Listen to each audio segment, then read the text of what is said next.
بسم اللہ الرحمن الرحیم نحمدہ ونصلی علی رسولہ الکریم اما بعد قال النبی صلی اللہ علیہ وسلم من قال لا الہ الا اللہ دخل الجنہ او کما قال علیہ الصلاۃ والسلام۔ حضرات،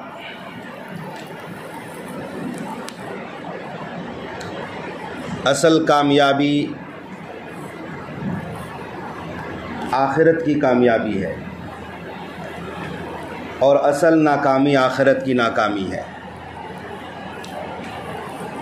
اور آخرت میں کامیابی حاصل کرنے کے لیے شرط اول ہے توحید، لا الہ الا اللہ، اللہ کو ایک ماننا۔ اگر توحید کی دولت نہیں ہے، اللہ تبارک و تعالیٰ کو ایک ماننے کا، تنہا ماننے کا عقیدہ ہمارے پاس نہیں ہے، تو یاد رکھو ہمارے سارے نیک اعمال ضائع ہو جائیں گے۔ نیک اعمال کی قبولیت کا دار و مدار ہی توحید پر ہے۔ مشرکین مکہ بڑے اچھے کام بھی کرتے تھے، نیک اعمال میں سبقت لے جاتے تھے۔ مشرکین مکہ غسل جنابت بھی کرتے تھے۔ میاں بیوی کے ملاپ کے بعد جو غسل فرض ہوتا ہے، مشرکین مکہ اس غسل کرنے کو ضروری سمجھتے تھے۔ کتنا اچھا عمل تھا اس کا۔ حاجیوں کو حج کے موسم میں پانی پلانے کی ذمہ داری مشرکین مکہ کی تھی۔ کتنا نیک عمل ہے، بڑا عمل ہے۔ حاجیوں کی خبرگیری کرتے تھے، قربانی کیا کرتے تھے، ایام قربانی میں اپنے مردوں کو دفن بھی کیا کرتے تھے، جلاتے نہیں تھے مشرکین مکہ۔ غلام کو بھی آزاد کرتے تھے۔ عمرو بن لحیہ ایک بہت بڑا مشرک گزرا ہے، 10,000 جانوروں کو ایام حج میں قربانی میں قربان کیا کرتے تھے۔ تو اللہ کے نبی صلی اللہ علیہ وسلم سے پوچھا گیا، کیا عمرو بن لحیہ کا جو یہ نیک عمل ہے، کیا اس کا صلہ ملے گا آخرت میں؟ ہمارے آقا نے فرمایا نہیں ملے گا۔ کتنے اچھے کام کیا کرتے تھے مشرکین مکہ، مگر ان تمام اعمال کا اجر نہیں ملے گا۔ کیوں؟ اس لیے کہ وہ توحید و رسالت کے قائل نہیں تھے، اللہ کو ایک نہیں مانتے تھے، اور ہمارے نبی صلی اللہ علیہ وسلم کی رسالت پر ایمان نہیں تھا۔ ابو طالب اللہ کے نبی صلی اللہ علیہ وسلم کے غمگسار چچا ہیں، یعنی اتنا ہیلپ کیا ہمارے نبی کا کہ آج کوئی مسلمان نہیں کر سکتا، قیامت تک کوئی نہیں کر سکتا۔ اتنی مدد کی، اتنا ہاتھ بٹایا، اللہ کے نبی کے سر پر دست شفقت رکھا، دشمنوں سے ہمارے نبی کی حفاظت کی، کوئی مسلمان نہیں کر سکتا قیامت کی صبح تک۔ ابو طالب نے ہمارے نبی کے ساتھ جتنی ہمدردی کی، جتنا احسان کیا ہمارے نبی پر، کسی نے نہیں کیا، اور سگے چچا ہیں، ہمارے نبی کو پالا ہے انہوں نے۔ مگر کیا ہوا؟ ہمارے نبی صلی اللہ علیہ وسلم نے نہیں بچا پایا۔ ہمارے آقا سے سوال ہوا، کیا ابو طالب کو آپ کی وجہ سے آخرت میں کچھ ثواب ملے گا، احسان کا کچھ بدلہ ملے گا؟ ہمارے آقا نے فرمایا، حدیث کا مفہوم ہے، اگر میں نہ ہوتا تو ابو طالب جہنم کے سب سے نچلے طبقے میں ہو، لیکن میری وجہ سے صرف آگ کی 2 جوتیاں پہنائی جائیں گی، سب سے ہلکا عذاب ابو طالب کو ہوگا۔ یہ ہمارے نبی کی صرف خصوصیت ہے، ورنہ مشرکین کے لیے کوئی ہلکا عذاب نہیں ہوتا ہے، یہ خاص ہے ہمارے نبی کے لیے۔ یہ تو اور بات ہے، جس شخص کا ہمارے نبی نے جنازہ پڑھایا ہو، جنازہ پڑھایا ہو جس شخص کا، ہمارے نبی نے اپنا کرتا مبارک نکال کر دیا ہو کفن کے لیے، اور جس کی قبر میں ہمارے نبی خود اترے ہوں، وہ شخص بھی نجات نہیں پا سکا ہے۔ کیوں؟ ایمان پر نہیں مرا۔ مدینے کا بہت بڑا منافقین کا سردار تھا عبداللہ بن ابی بن سلول، پکا منافق تھا، اور ابھی تک منافق کی نماز جنازہ پڑھنے کی ممانعت نہیں آئی تھی، منع نہیں کیا تھا اللہ نے۔ عبداللہ بن ابی بن سلول پکا منافق، ان کا لڑکا عبداللہ، یہ پکے مسلمان تھے۔ جب ابا کا انتقال ہوا تو حضرت عبداللہ آئے، یا رسول اللہ آپ میرے ابا کا جنازہ پڑھا دیں۔ رئیس المنافقین تھے، اللہ کی طرف سے کوئی منع نہیں تھا ابھی تک، تو اللہ کے نبی نے نہ صرف جنازہ کی نماز پڑھائی، نماز جنازہ بھی ادا فرمائی، اپنا مبارک کرتا بھی بطور کفن کے دے دیا، اور خود قبر کے اندر بھی اترے۔ لیکن اللہ نے کیا کہا قرآن میں؟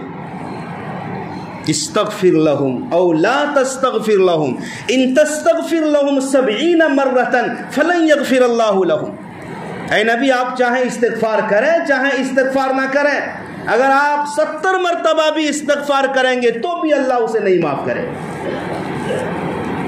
سوچو بھائی، نماز کون پڑھا رہا ہے؟ سید الانبیاء والمرسلین، کائنات کی سب سے بڑی شخصیت، وہ نماز جنازہ پڑھا رہی، اپنا مبارک کرتا بھی دیا، لیکن بخشش نہیں ہو پائی۔ کیوں؟ ایمان پر موت نہیں ہوئی، لا الہ الا اللہ کا اقرار دل و زبان سے نہیں کیا تھا، توحید کا عقیدہ نہیں تھا، ہمارے نبی کو آخری نبی نہیں مانتا تھا۔ آج بھی ہم مسلمان اپنے گریبان میں جھانک کر دیکھیں، اگر ایمان کی دولت ہے، توحید کی دولت ہے، رسالت کی دولت ہے، عقیدہ رسالت کی دولت ہے، تب تو ہمارے سارے نیک اعمال ٹھیک ٹھاک ہیں، بدلہ ملے گا، امید ہے۔ اگر یہ عقیدہ نہیں ہے تو ہمارے سارے نیک اعمال ضائع ہو جائیں گے۔ مشرکین بھی بڑے اچھے اچھے کام کرتے ہیں، کپڑے پہناتے ہیں، کھانا کھلاتے ہیں، گرمیوں میں پانی پلاتے ہیں، وغیرہ وغیرہ جو ان کا کام ہے، لیکن کل قیامت کے دن ایک رتی برابر بھی اس کا بدلہ نہیں ملے گا۔ انہیں جو کچھ ملنا ہوگا اسی دنیا میں اس کا بدلہ مل جائے گا، کاروبار میں ترقی ملے گی، خیر و برکت ہوگی، یہ سب ہوگا، آخرت میں کچھ نہیں ملے گا۔ تو میرے بھائیوں، لا الہ الا اللہ میں دو جز ہیں، لا الہ الا اللہ نفی بھی ہے، اثبات بھی ہے۔ لا الہ یہ نفی ہے، سارے معبودوں کی نفی کی گئی ہے، کوئی معبود نہیں ہے، کوئی عبادت کے لائق نہیں ہے۔ اب الا اللہ یہ اثبات ہے، سوائے اللہ کے، اللہ کے علاوہ کوئی عبادت کے لائق نہیں، کوئی رب کے لائق نہیں ہے، کوئی پرستش کے لائق نہیں ہے۔ رب کی ربوبیت میں کسی کو شریک نہیں کرنا۔ میں نے پہلے عرض کیا کہ مشرکین مکہ بھی اللہ کو اللہ مانتے تھے، اچھی طرح سے سمجھو، عرب کے مشرک لوگ بھی اللہ کو اللہ مانتے تھے، رب کو رب مانتے تھے، عرب کے مشرک بھی، جنہیں مشرک کہا گیا، لیکن رب کی ربوبیت میں شریک کرتے تھے کسی کو، اللہ کی الوہیت میں کسی کو شریک کرتے تھے۔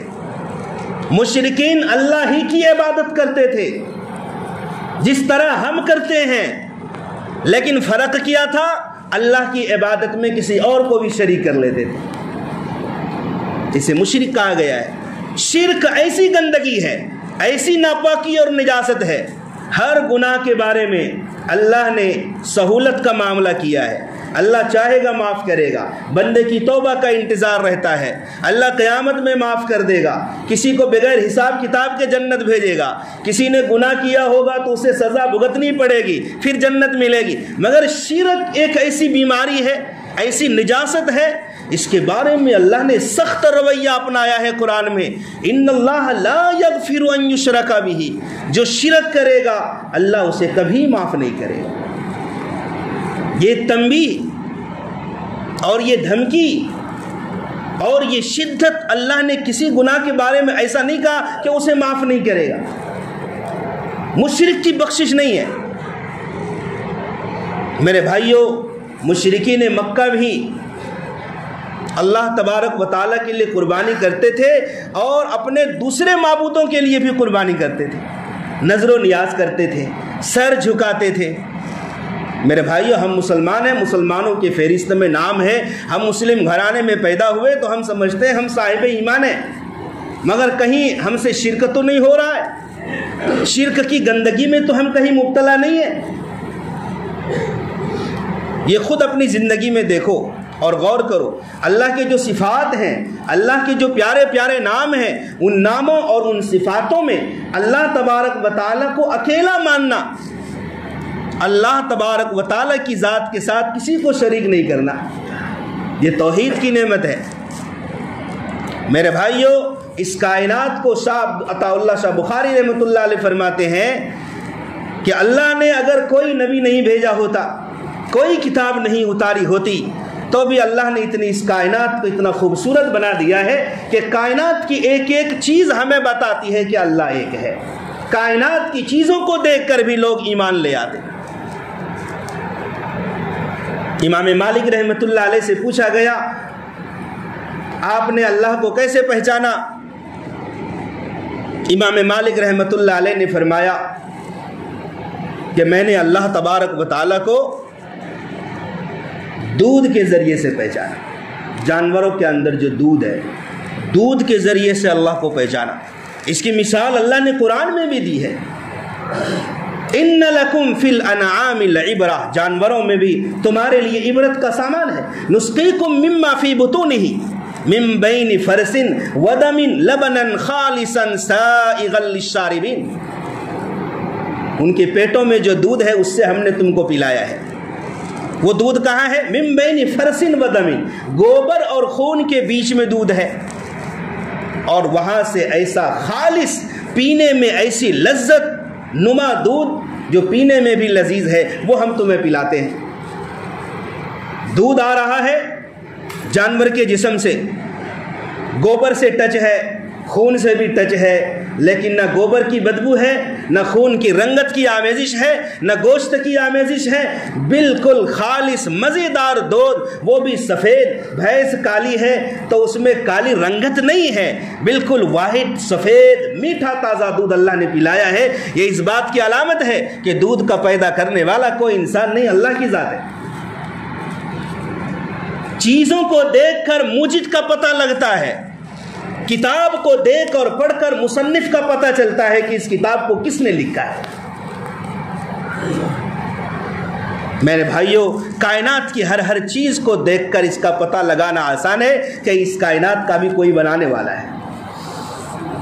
ایک ملحد کہتے ہیں جو اللہ کو نہیں مانتا، جو یہ کہتا ہے کہ کائنات کا بزم یوں ہی چل رہا ہے، کائنات کا سسٹم اپنے آپ چل رہا ہے، کوئی اس کا چلانے والا نہیں، اسے ملحد کہتے ہیں، دہریہ کہتے ہیں.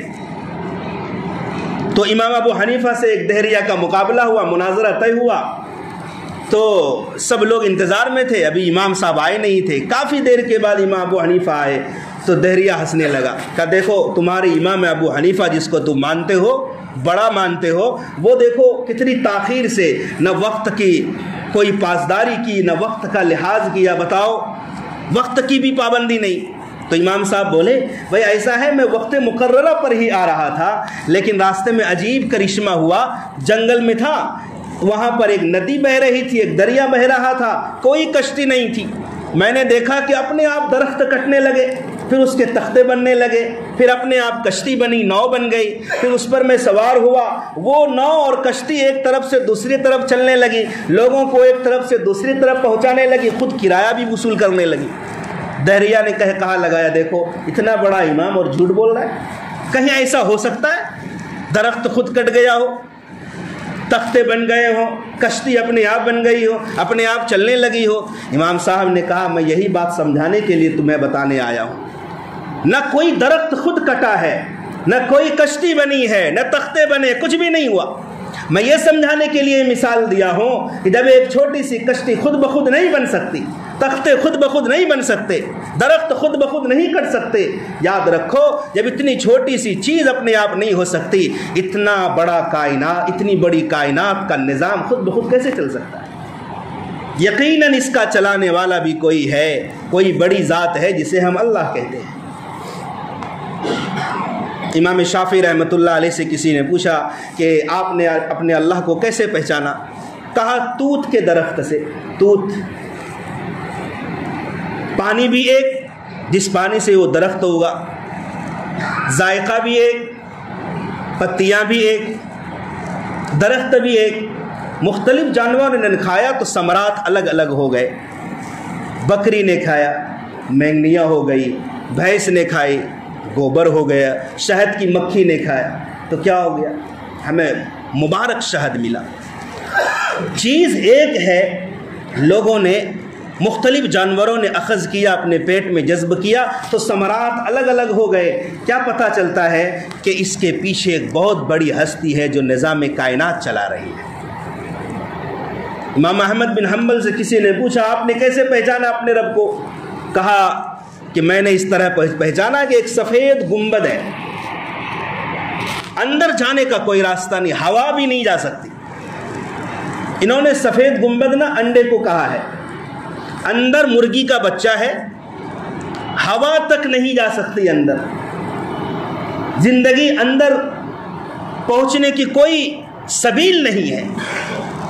لیکن جب ان انڈوں کو، سفید گنبد کو مرغی کے پیٹ کے نیچے رکھا گیا، 15-20 دنوں کے اندر ہی خوبصورت چوزے نکلے، چلنے بھی لگے، اور وہ چوزا نا اپنے دوست اور دشمن کو بھی پہچاننے لگا اسی دن جس دن وہ پیدا ہوا۔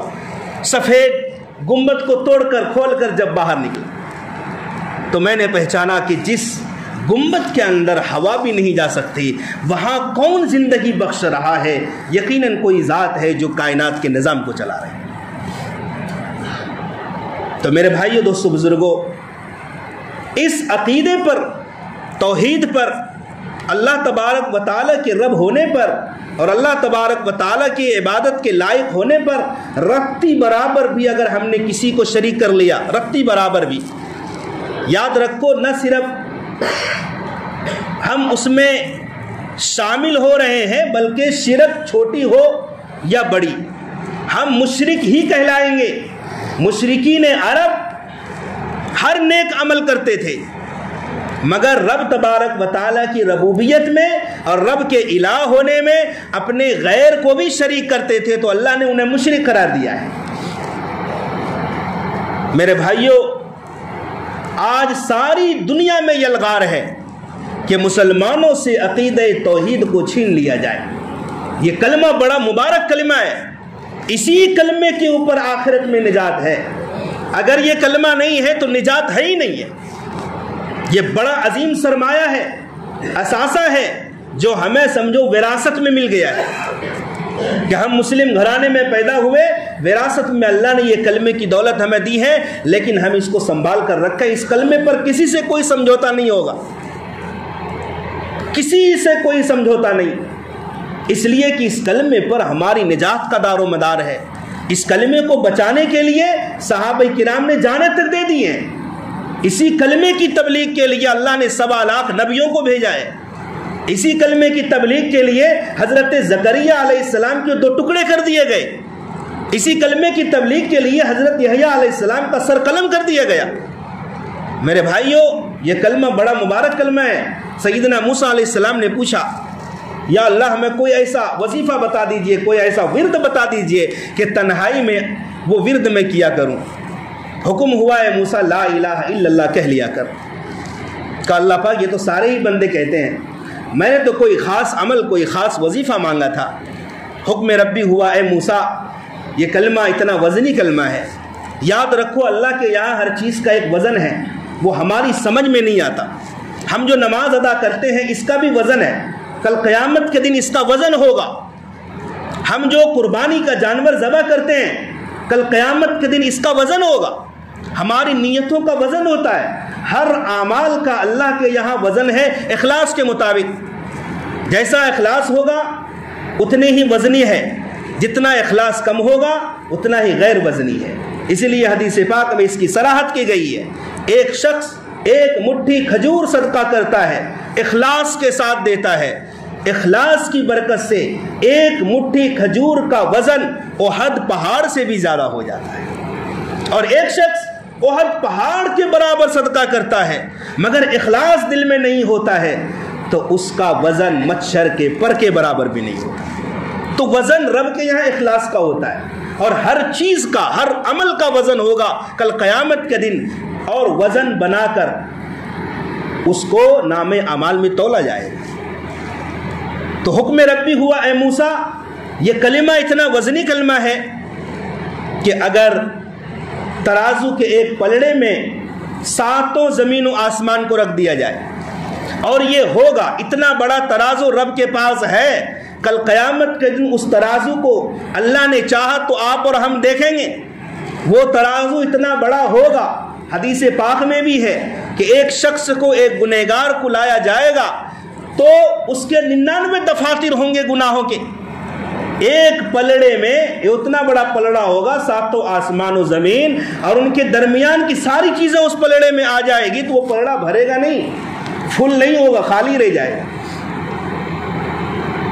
اور دوسرے پلڑے میں لا الہ الا اللہ کو رکھ دیا جائے تو اے موسیٰ، یہ کلمہ اتنا وزنی کلمہ ہے کہ اس کلمے کے مقابلے میں یہ پلڑا، 7 آسمان و زمین والا پلڑا ہواؤں میں اڑنے لگے۔ سچی بات یہ ہے کہ اللہ کے نام میں جو وزن ہے وہ کسی چیز میں نہیں ہے۔ تو میرے بھائیو، دوستو، بزرگوں، اس کلمے کو بچا کر لے جانا یہ ہم سب کی ذمہ داری ہے، اور اسی پر ہماری نجات ہے، اور اسی طرف اشارہ کیا ہے حدیث میں، من قال لا الہ الا اللہ دخل الجنہ، جس شخص نے لا الہ الا اللہ کہا وہ جنت میں ضرور جائے گا۔ اس عقیدے پر جو مرا ہے کہ اللہ کے علاوہ کوئی معبود نہیں ہے، اور حضرت محمد صلی اللہ علیہ وسلم اللہ کے بندے اور اس کے رسول ہیں، آخری رسول ہے، اس عقیدے پر جس کی موت آئی وہ جنت میں ضرور داخل ہوگا، چاہے اپنے غلط کاموں کی وجہ سے، اپنے برائیوں کی وجہ سے وہ سزا بھگتے جہنم میں، پھر جنت میں جائے گا، لیکن یہ کلمہ ایک نہ ایک دن ضرور جنت میں جگہ دلائے۔ تو اس کو اپنا اثاثہ سمجھیں، اس کو بہت بڑی دولت سمجھیں۔ دنیا کی ساری دولت ایک طرف، کلمے والی دولت ایک طرف ہے، بلکہ اس سے بھی بڑی دولت ہے، یہ کلمہ کسی خزانے میں نہیں ملتا ہے۔ آج ہر طرف لٹیرے ہیں، مسلمانوں کے کلمے اور ایمان سے خالی کر دینے والی محنت چل رہی ہے، ہر طرف لوگ ایمان کو بیچ رہے ہیں، محبت کے نشے میں، پیسے کے نشے میں، مکان کے نشے میں، دولت کے نشے میں، ہر طرف ایمان بک رہے ہیں۔ لیکن دوستو یاد رکھو، یہ فتنے کا دور ہے، قرب قیامت کا دور ہے، دجال کی آمد کا دور ہے، عیسیٰ مسیح کے آنے کا دور ہے، کیونکہ آقا نے 1400 سال پہلے ہی فرمایا تھا کہ میرے اور قیامت کے دن میں، قیامت کے آنے میں اتنا فاصلہ ہے جتنا 2 انگلیوں کے بیچ میں فاصلہ ہے، یعنی قیامت بہت قریب ہے۔ ظاہر سی بات ہے کہ ہم قرب قیامت میں جی رہے ہیں، چل رہے ہیں، اور یہ فتنوں کا دور ہے، کہیں فتنے میں مبتلا ہو کر ہمارا ایمان خالی نہ ہو جائے۔ آج مشرکین، آج ہندوستان کے کفار و مشرکین منظم شکل میں محنت پر محنت کر رہے ہیں کہ مسلمانوں کو ہندو بنا دیں گے، مسلمانوں سے اس کا کلمہ چھین لیں گے۔ میرے دوستو بزرگوں، اس بات کو اپنے ذہن و دماغ میں بٹھا لو، موت تو بہرحال آنی ہے، آج آئے یا کل آئے، کوئی رہنے نہیں آیا، ہندوؤں کو بھی مرنا ہے، مسلمانوں کو بھی مرنا ہے، لیکن ہمارا جو اصل سرمایہ ہے نا وہ آخرت کی کامیابی ہے، اور آخرت کی کامیابی ہوگی اسی کلمے کی بنیاد پر۔ اپنے بچوں کو بھی سمجھایا جائے گھروں میں کہ بیٹو جو بھی ہو جائے کلمے کی دولت ہاتھ سے نہیں جانے دینا، اس لیے کہ اسی کلمے پر دنیا اور آخرت کی کامیابی مضمر ہے۔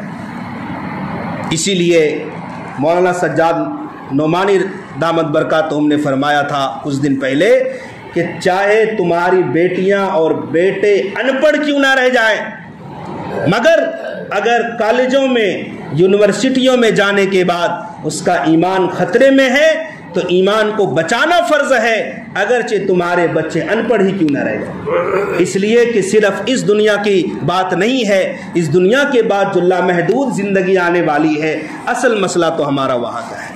اللہ تبارک و تعالی ہم سب کے ایمان کی حفاظت